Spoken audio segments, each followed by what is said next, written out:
أسرة المرحومة لبنى الفقيري المغربية ضحية التفجيرات التي استهدفت العاصمة البلجيكية بروكسل في 22 من شهر مارس الماضي. وهكذا استقبل جلالة الملك زوج الفقيدة محمد البشيري وأبنائها الثلاثة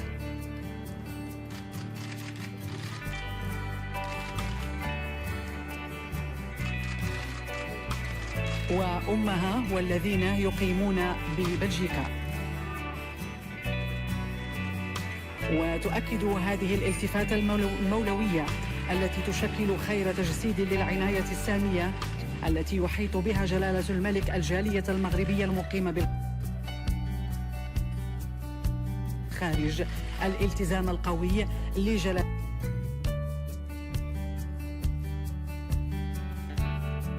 بمحاربة ظاهرة الإرهاب الآفة العابرة للحدود التي ليس لها دين ولا وطن.